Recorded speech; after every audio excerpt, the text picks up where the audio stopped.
Let us start poems explanation. I will explain you paragraph wise. One by one we will cover the poem. Students, this is quite a long poem and it is stuffed with so many literary devices or figure of speech. If I will teach simultaneously, then it may become different and difficult for you to understand. So first I will only explain you the meaning of the poem. Afterwards, one lecture I will take you to explain all the literary devices. So let us begin the first stanza. Under a spreading chestnut tree, the village smithy stands.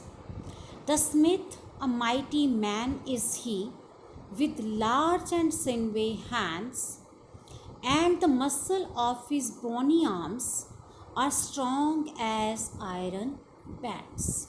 So, here, under a spreading chestnut tree. First of all, students, what is a chestnut tree? A chestnut tree is a long European tree that produces hard brown edible nuts. And what is smithy? Smithy, basically, according to the meaning, is a workshop of the blacksmith. And the smith, a mighty man. Mighty is powerful man with large and sinewy hands. Now, what is sinewy? This is the strong muscles and one who is little fat. And the muscle of his brownie. What is brownie, students? Brownie is again muscular. In short, the word smithy, sinewy and brownie, all these words have the same meaning, that is called strength. It shows the strength. So let us come on the explanation of the paragraph. Under a spreading chestnut tree, the village smithy stands. The smith, a mighty man is he, with large and sinewy hands, and the muscle of his brawny arms are strong as iron bands. So, smithy means a workshop of blacksmiths. Students, there is another important information related to this village smithy. Related to this, the village smithy was a name of a village where the poet's inspiration, Dexter Pratt, lived. Who is Dexter Pratt? He was a blacksmith who inspired poet to write this poem. He was a real person. He inspired the poet to write or compose this poem. So this man, Dexter Pratt, he lived in a village which was known as Smithy. This village was known as Smithy. But at the same time, students, you don't have to learn about this person. It was just an interesting fact, so I thought to share with you all. So you just have to remember that smithy means workshop of blacksmith.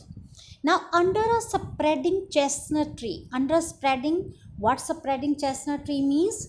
Just as the man has message to spread to everyone by the dint of his hard work and honest labor, his smithy or his workshop is also under a spreading chestnut tree of a village. Means the way this man was spreading a message of hard work to everyone, similarly his workshop was also under a spreaded chestnut tree. Spreaded here means one which is quite large or spreaded on a large area.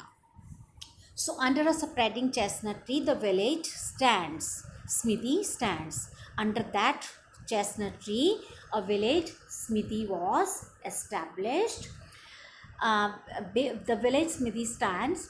The smith, a mighty man is he. The smith means this man who was a blacksmith. A mighty man is he. He was a mighty man. Why he was a mighty man?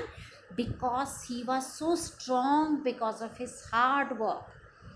With large and sinewy hands. Now, what does Sinway hands here means? As I have already told, with the strong muscle and little fat, because he was working day and night. He has to carry heavy hammers and all that, and all the time he was working with his arms.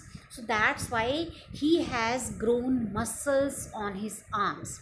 Today, boys have to go to gym to make these muscles, but these muscles can be achieved with the hard work. So this man, he had sinewy hands and the muscle of his brawny arms. Arms here means his arms, and brawny means muscular arms, are strong as iron bands. Even his arms were just strong like iron band.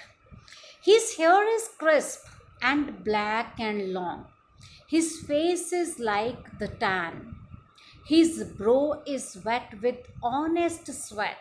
He earns whatever he can and looks the whole world in the face, for he owes not any man. This is a beautiful paragraph, students. His hair is crisp and black and long. Now, crisp is something that is very crispy when we eat. It doesn't mean we can eat the hair. His hair is crisp and black and long. What is crisp means? Which is hard. So his hair, generally, people, those who are working in exposed atmosphere, or those who are working in unfavorable conditions, they have to face this problem. For example, farmers are always working with, in the farms, where they are exposed to sun, they are exposed to rain, they are exposed to harsh weather. So their hair becomes very crisp, rough, which are not soft. So his hair is crisp and black and long. Why here they have mentioned black, students? We all have black hair, it is very common, but in Europe most of the people have blonde hair. Blonde is brown in color. So his hair is crisp and black and long. Why he has mentioned here black?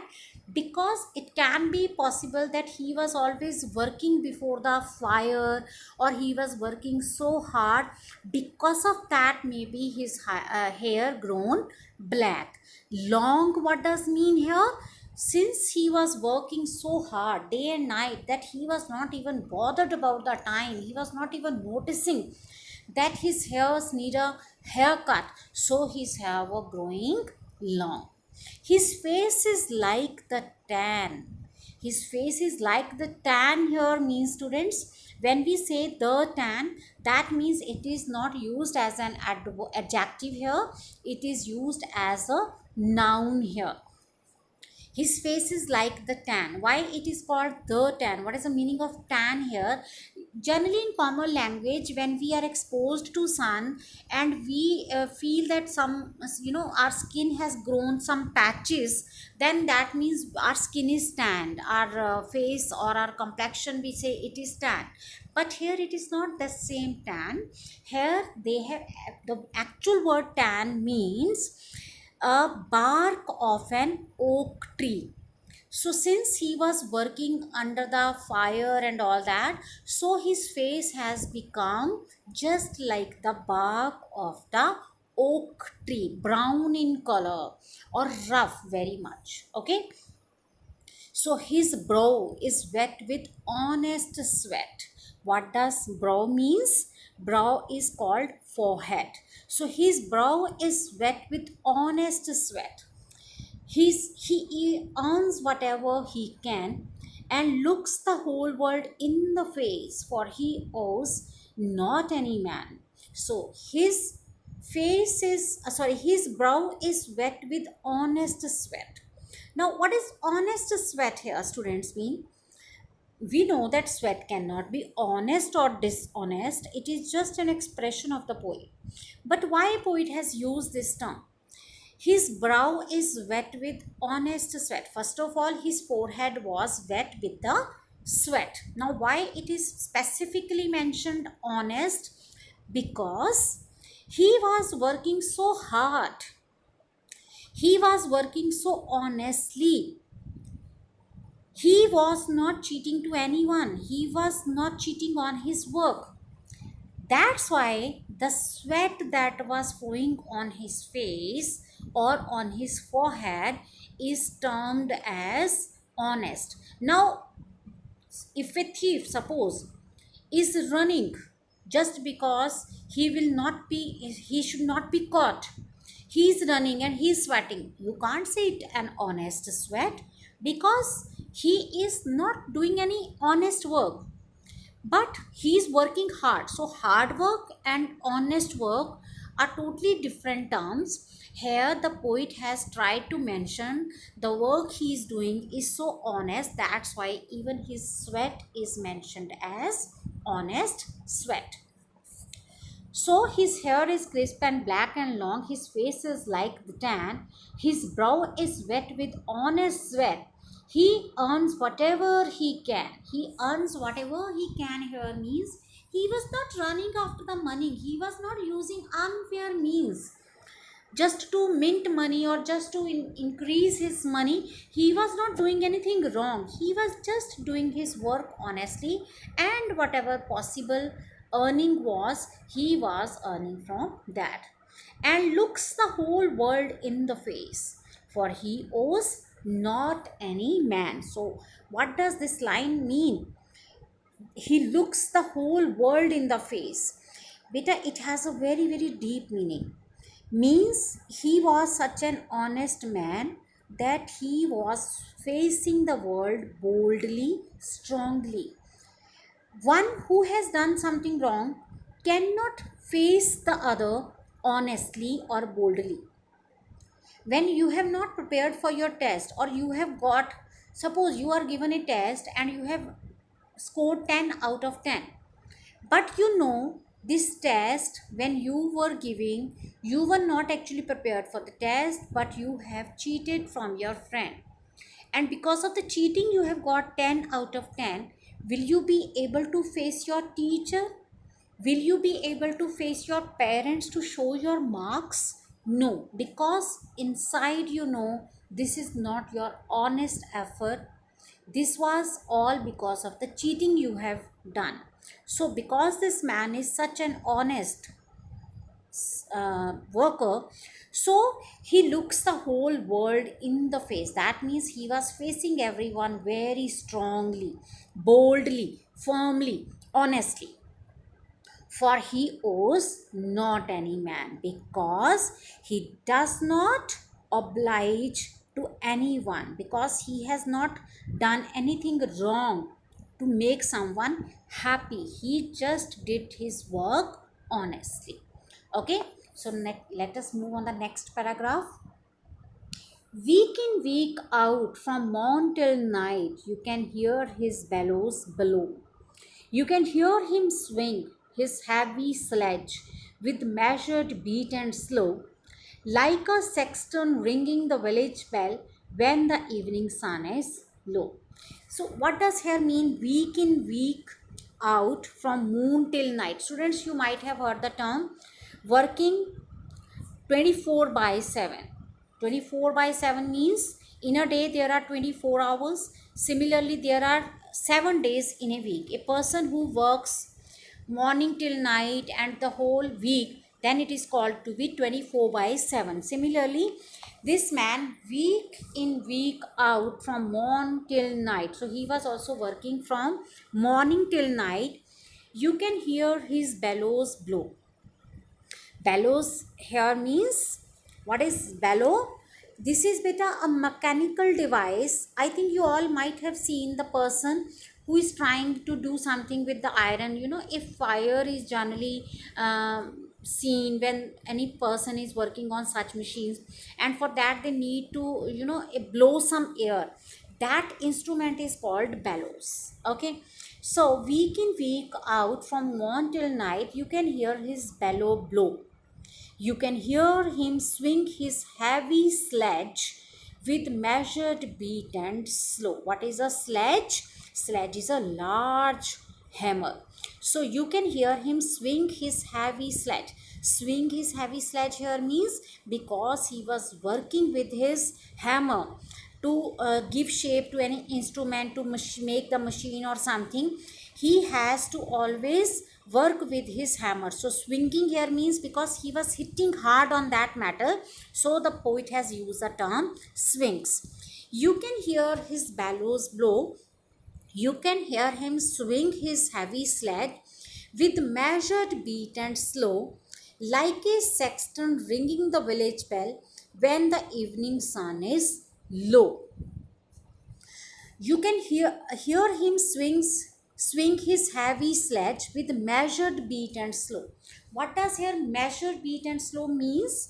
That he knows when to hit the hammer with measured beat and slow at a fixed time. He knows very carefully he was beating, like a sexton ringing the village bell. So who is sexton? Sexton is beta a caretaker, in simple words you can say, of the church.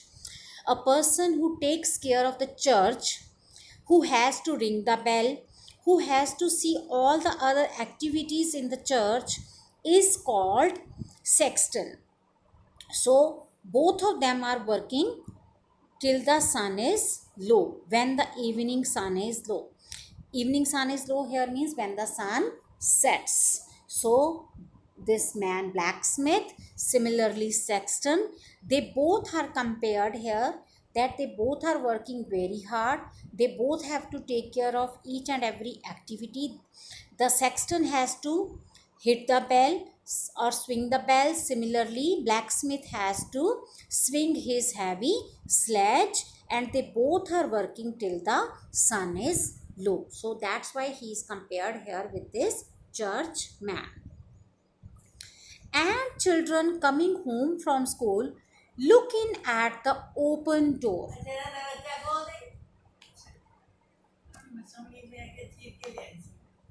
And children coming home from school look in at the open door. They love to see the flaming forge and hear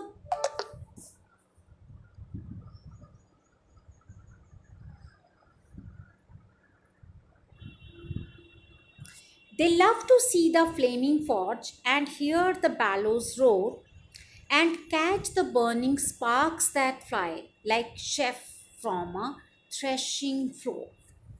So, and children coming home from school, when the children are coming home from the school, look in at the open door. When they saw from the open door, they love to see the flaming forge. What is forge, beta? A furnace where metals are heated and shaped.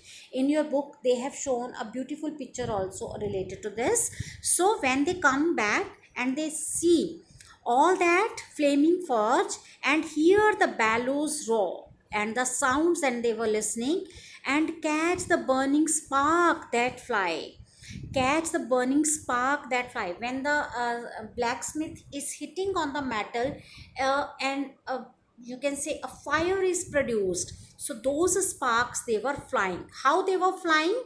Like chef from a threshing floor. Students, when the crops are harvested, especially the grains, they are beaten with a machine to get the grains out of that seed.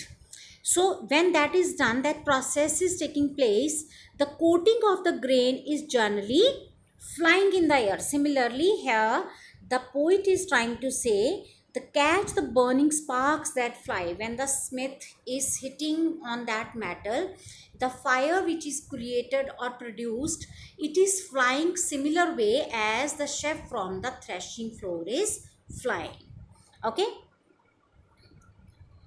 He goes on Sunday to the church and sits among his boys. He hears the person pray and preach. He hears his daughter's voice singing in the village choir, and it makes his heart rejoice. Now, students, an emotional part of the person is brought by the poet.